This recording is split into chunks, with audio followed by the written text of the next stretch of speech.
नमस्कार दोस्तों, मैं आप सभी का स्वागत करता हूं के क्रिएशंस टीवी पर।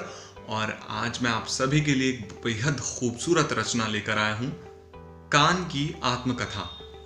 और ये मुझे एक मेरे दोस्त ने फॉरवर्ड की थी, और व्हाट्सएप फॉरवर्ड है तो आपने भी कभी कहीं ना कहीं इसे पढ़ा ज़रूर होगा या सुना ज़रूर होगा। और हम सब जानते हैं हमारे जीवन में कान की क्या अहमियत होती है, खासकर वो लोग जो दृष्टिबाधित हैं। और क्योंकि ये एक व्हाट्सएप फॉरवर्ड है तो मुझे नहीं पता इसके रचयिता कौन है जिन्होंने इसे लिखा है। तो अगर आपको पता हो तो आप कमेंट्स में बता सकते हैं। तो सुनते हैं कान की आत्मकथा। कान की आत्मकथा। मैं कान हूं, हम दो हैं, दोनों जुड़वा भाई। लेकिन हमारी किस्मत ही ऐसी है कि आज तक हमने एक दूसरे को देखा तक नहीं।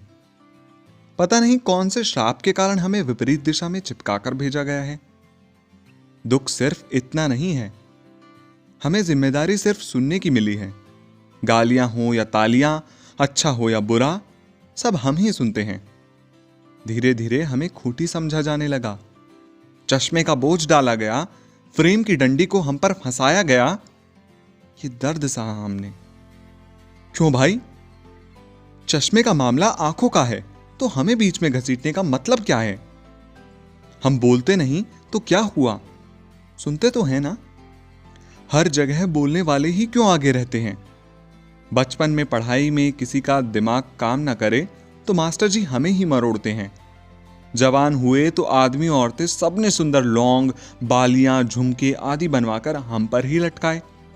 छेदन हमारा हुआ और तारीफ चेहरे की।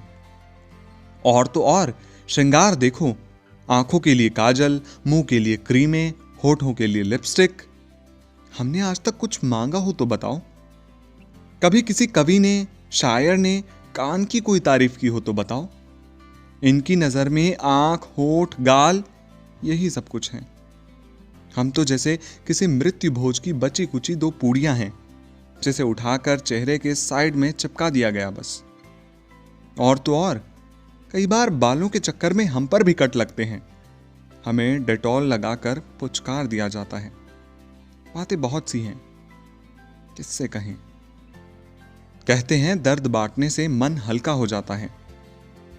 आंख से कहूं तो वे आंसू टपकाती हैं, नाक से कहूं तो वो बहती है, मुंह से कहूं तो वो हाय हाय करके रोता है।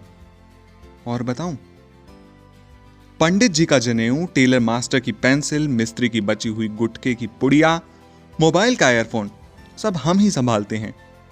और आजकल ये नया नया मास्क का झंझट भी हम ही झेल रहे हैं। कान नहीं, जैसे पक्की खूंटियां हैं हम। और कुछ भी टांगना लटकाना हो तो ले आओ भाई, तैयार हैं हम दोनों भाई।